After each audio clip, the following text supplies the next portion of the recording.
Everyone, Radhe Radhe, जय माता दी। तो स्वागत है मेरे आज के ब्लॉग में। तो ब्लॉग आज कौन सा नवरात्रा है? 7वां नवरात्रा है। तो चलो पहले सबसे पहले करा देती हूँ श्रृंगार दर्शन कानू के अपने के। आज तो किशोरी काना बने हैं बहुत सुंदर सुंदर। वैसे तो रोज ही सुंदर लगते हैं बट आज देखो कितनी सुंदर लग रही है माता रानी। आज चुन्नी इन्होंने रेड नहीं पहनी है। ये चुन्नी बहुत अच्छी है, मैं अलग से लेके आई थी एक्चुअल में। दिखाती हूँ आप लोगों को। तो मैं ये इसको ऐसे रख देती हूँ। देखो चुन्नी देखो पास से माता रानी की दिख रही है। तो हाँ, बस इस तरीके से थोड़ा सा घूंघट करके रखती हैं ये किशोरी जी हमारी। घूंघट रोज अब पता नहीं क्या हो गया उनको, घूंघट कर लेती है वो जब भी तैयार होती है। तो ऐसा लगता है कि वो बहुत ज्यादा सुंदर है। सुंदर तो देखो है ही उनका, तो खैर सुंदरता की ये हमारे पता ही है ना आपको, श्री श्यामा और श्री जी के दर्शन भी मैंने आपको करा दी। देखो ये करना, आप लोग इनके दर्शन कर लिया करो। तो बस यही दर्शन कराने थे मुझे आपको। और आज बताऊंगी माँ 7वां जो हमारा नवरात्रा है उसके बारे में। तो हे एवरीवन, चलिए बताती हूँ, बात कर लेते हैं हम महाकाल जो माता रानी का आज दिन है। तो आज कौन सी माता का दिन है? माता महाकाली का दिन है। महाकाल रात्रि भी कह सकते हैं आप उनको। तो उन माता का दिन है। 7वां जो नवरात्रा होता है माँ काली को समर्पित होता है। तो माँ काली कौन है? देखो, भय का नाश करने वाली का नाम ही है काली, ठीक है। और सबसे प्रचंड रूप ही है महाकाली का। तो आपको अकाल मृत्यु, शनिदेव का दोष जैसे होता है, तो अगर आज के दिन आप पूजा पाठ करते हैं तो माँ काली जो होती है उनके प्रभाव से अकाल मृत्यु का नाश होता है। अकाल मृत्यु नहीं होती आपके परिवार में और आपकी। तो इसकी पूजा का सबसे बड़ा लाभ तो यही है। और माँ को लाल रंग अति प्रिय है, तो लाल रंग के वस्त्र आप आज के दिन पहना सकते हैं। दूसरी चीज आप क्या करेंगे, आज के दिन सिंदूर माँ को अर्पित कीजिए और पंचमेवा का भोग लगा सकते हैं आप। तो ये चीजें माँ को अति प्रिय है। और देखिए माँ जो है, जितने भी असुरों का जो है असुरों का संहार किसने किया था? तो माँ काली के ही सहयोग से माँ दुर्गा ने असुरों का संहार किया था। तो माँ जो है, देखिए हर चीज, हर स्त्री का एक अपना एक रूप होता है। तो एक रूप उनका माँ काली था। तो माँ काली को ऐसा नहीं है कि माँ काली हमारी सर्व इच्छाओं को पूर्ण करती है। माँ काली और उनके अंदर उतनी ही ममता है जितनी अन्य देवी देवताओं के अंदर है। बस यह है कि वो करती हैं केवल बुराई का नाश। तो ये तो हो गई माँ काली की बात। देखो ऐसा नहीं है कि हम, तो ये सब चीजें लोगों के मन में होती है ना कि हम माँ काली की पूजा करेंगे। तो कुछ लोगों का ये रहता है कि देखो स्वरूप है उनका, ठीक है तो वही ना। तो वही माँ है, वही दुर्गा है, वही काली है, वही गौरी है, वही पार्वती है, वही राधा है। तो ये सब है तो वही। तो कोई भी रूप माता कहाँ ये है कि उनको हमेशा बुराई पर, जब वो बुराई का नाश करती हैं, ठीक है। शनि देव का प्रभाव अगर आपके ऊपर है तो माँ काली की पूजा करने से उनका प्रभाव नहीं रहता है। तो सबसे अच्छी बात तो उनकी यही है। और वो कभी भी बुराई के आगे कभी भी, हमेशा बुराई को हमेशा हराती हैं। हमारे जीवन में जो भी चीज़ है प्रॉस्पेरिटी लाती हैं माता रानी। जितनी भी आपके घर में नेगेटिव एनर्जी वगैरह होती है तो उन चीज़ों को भी दूर करती हैं माँ काली। तो माँ काली का पूजन वैसे ही अच्छे से करें जैसे आप माँ दुर्गा का करते हो और अन्य देवी देवताओं का करते हैं। भय बिल्कुल मत माना करो कि माँ ऐसी, माँ बहुत दयनीय है। और माँ काली की पूजा करने से, सिद्ध करने से तो बहुत बड़े बड़े काम हो जाते हैं। तो हम तो थोड़ी सी चीज़ उनके लिए कर ही सकते हैं, ठीक है। तो ये है माँ काल रात्रि। अच्छा, माता रानी को गुड़ बहुत पसंद है। तो आज के दिन आप गुड़ का भोग माता रानी को लगा सकते हैं, ठीक है। अच्छा, माँ कालरात्रि के हाथ तीन, जो माँ कालरात्रि के 4 हाथ 3 नेत्र हैं, ठीक है। तो एक हाथ में माता ने खंडक ले रखा है, दूसरे में लोहे का शस्त्र, तीसरे में वर मुद्रा और चौथे में अभय मुद्रा है। तो ये माता का स्वरूप है। माता का शरीर अंधकार की तरह ही काला दिखाई देता है। माँ की श्वास से आग निकलती, मतलब आप ये सोचिए कि उनकी एनर्जी किस लेवल की हो सकती है, ठीक है। बाल बड़े हैं बिखरे। माता के गले में पड़ी बिजली की तरह चमकती जो माला होती है वो मुंडमाला पहनती हैं। तो ये सभी को पता है, उनकी फोटोज वगैरह में भी दिखाई देता ही है आप लोगों को। तो बस वही है, बाकी कुछ नहीं है। अच्छा, ये तो हो गई माँ काली की बात। तो माँ काली का स्वरूप बता दिया मैंने। इस तरीके से माँ काली की आप पूजा कर सकते हैं। गुड़ वगैरह लगाई, भोग लगाओ, लाल वस्त्र अर्पण कर सकते हैं आप। तो ये तो हो गई माँ काली की बात, ठीक है। ये हो गया। अब मैं गई थी ना मार्केट, तो देखो मैं क्या लेके आई हूँ। तो ये लेके आई हूँ मैं कन्नू के लिए, क्योंकि सर्दी आ गई है ना तो कन्नू को शूज़ चाहिए थे, तो मैं उनके लिए शूज़ लेके आई हूँ यहाँ पर कान्हा जी के लिए, ठीक है। और माता की साड़ी अष्टमी की दिखाती हूँ आपको। ये माँ की साड़ी है जो मैं कल चेंज करूँगी, तो ये पहनेंगी माँ। ये साड़ी हो गई माँ की। ये माता रानी के लिए ज्वेलरी लाई हूँ, ज्वेलरी भी दिखा देती हूँ आप लोगों को। बहुत सुंदर ज्वेलरी मिली है, तो मुझे लगा कि आप लोगों को दिखाते कैसे है। ये ज्वेलरी है माता रानी के लिए लाई हूँ, तो ये कल धारण करेंगी, क्योंकि मैं अष्टमी पे पहना देती हूँ। वैसे देखो हमारे यहाँ होती तो नौमी है, पर नौमी वाले दिन फिर बहुत ज़्यादा काम होगा, पूजा पाठ वगैरह होती है, फिर कन्या वगैरह करते हैं तो ज़्यादा टाइम हो जाता है। तो ये सब माता की तगड़ी वगड़ी जो भी जितना मतलब उनका सामान है और साड़ी वाड़ी सब मैंने आज ही ला के रख लिया, तो सुबह कर दूंगी सारे भगवान जी रेडी, क्योंकि कल व्रत तो है, जैसे रोज रख रही हूँ वैसे ही व्रत है, तो ऐसा कुछ है नहीं। तो इसलिए मैंने सोचा कि उनके जो कपड़े वगैरह स्नान वगैरह कल ही चेंज कर दूंगी। अष्टमी वाले दिन भी अच्छा है, तो मतलब ये है कान्हा किशोरी की तो डेली करती ही करती हूँ, है ना। लेकिन जैसे जुगल जोड़ी है हमारी, तो इनके चेंज कर दूंगी कल। माता रानी को रेड बना दूंगी, इनको येलो कर दूंगी।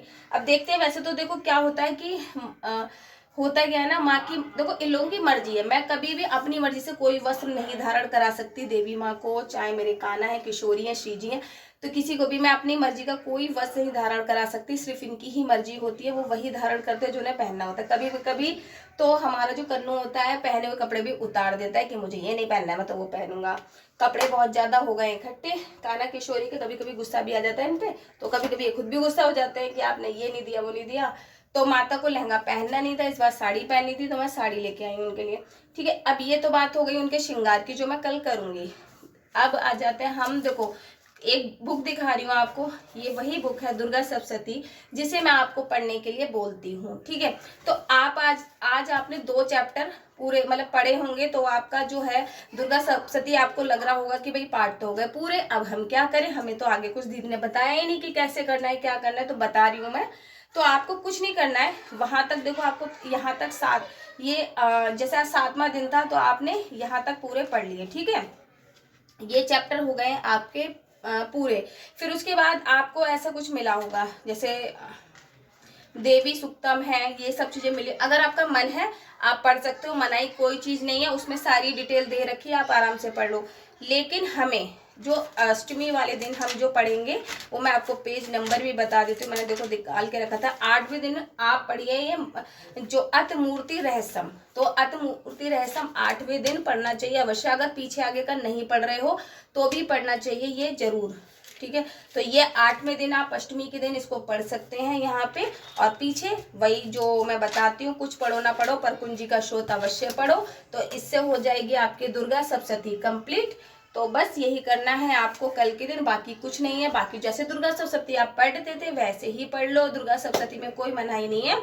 और डेली में भी पढ़ सकते हो, जरूरी नहीं कि हम नवरात्रे हैं तभी दुर्गा सप्तशती पढ़े। तो दुर्गा सप्तशती अष्टमी जो हर महीने की अष्टमी आती है, हमें उसमें भी अवश्य पढ़नी चाहिए, उसका बहुत अच्छा लाभ मिलता है। कुछ लोग अष्टमी का व्रत भी रखते हैं माता रानी का, तो अच्छी बात है जो रखते हैं तो वो भी पढ़ सकते हैं इस पुस्तक को, तो डेली भी पढ़ सकते हो। और देखो माता रानी का कवच अगर आप डेली पढ़ते हो तो आपको हर आपका भय से नाश होगा। आपको जितनी भी जैसे आप बाहर जाते हो तो एक्सीडेंट वगैरह का भय जो रहता है, डर रहता है, तो वैसा कुछ नहीं होता है। और आपकी जो फैमिली के लोग भी हैं वो भी हेल्दी रहते हैं, स्वस्थ रहते हैं। और वो कवच आपके चारों ओर एक ऑरा बन जाता है, जिससे माता रानी आपके परिवार की रक्षा करती हैं। तो एवरीवन हो गई है शाम, और देखो मैं सीधे आ गई हूँ आज किचन में ही। सबसे पहले तो मैंने सोचा कि पहले माता रानी का भोग तैयार कर लेते, क्योंकि डेली लेट हो जाता है। तो मैंने सोचा देखो मेरे यहाँ पे पूरी प्रिपरेशन हो चुकी है, मेरी पूड़ियाँ सीख चुकी हैं, इसमें लौकी की सब्जी और ये आलू की सब्जी भी यहाँ पे डन है। तो बस ये कर लूँगी, उसके बाद जाऊँगी आरती करने।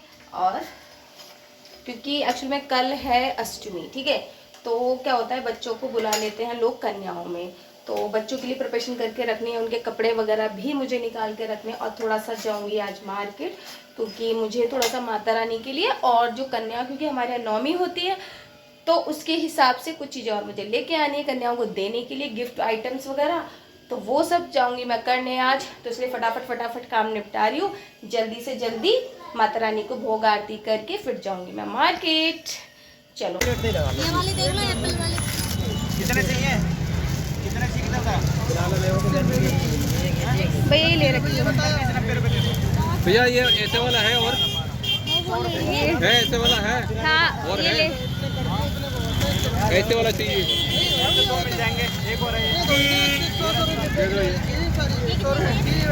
100 रुपये का दे दो मैडम। हाँ लो भैया। अगर नहीं हो ना किसी बात नीचे प्लास्टिक दुकान है तो ये है, ये उसमें डाल दो थाली में।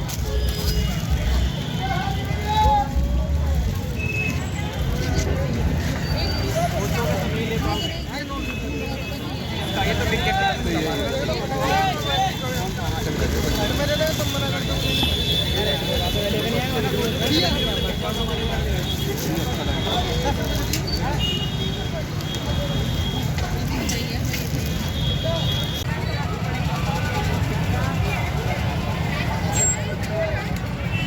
नमस्ते आंटी। नमस्ते अम्मा।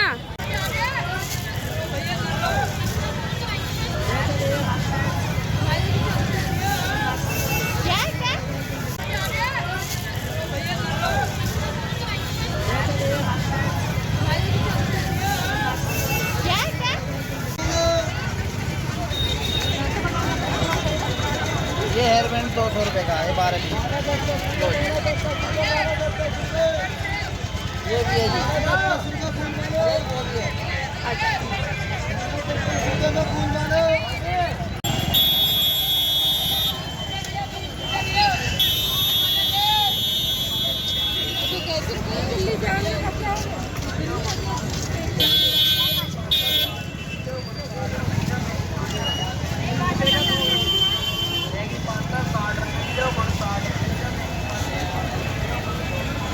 किलो टमाटर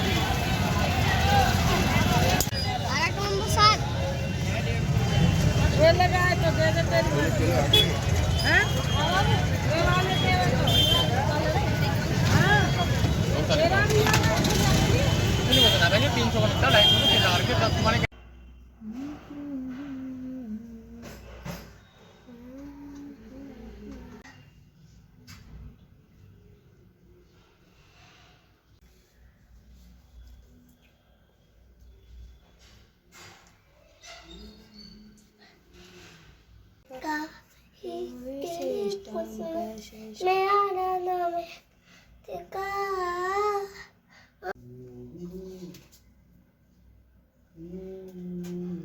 कृष्णा कृष्णा।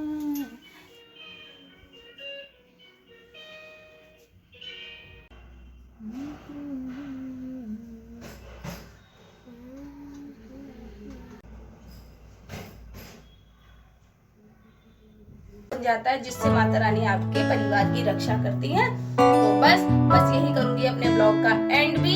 तो बस हो गया है, सारा काम है, सारी निपटा लिया। तो कल मिलूंगी आपको नए ब्लॉग के साथ में और माता रानी के श्रृंगार दर्शन वगैरह सब कराऊंगी। कल जब तैयार करूंगी तो दिखाऊंगी भी कि कैसे माता रानी को मैं तैयार कर रही हूँ। तो ये सब मिलेगा कल की वीडियो में देखने के लिए। और कल क्या पढ़ना है, मूर्ति रहस्यम पढ़ना है आपको दुर्गा सप्तशती के अंदर, पढ़ लेना सुबह, तो शाम के लिए कुछ नहीं बचेगा।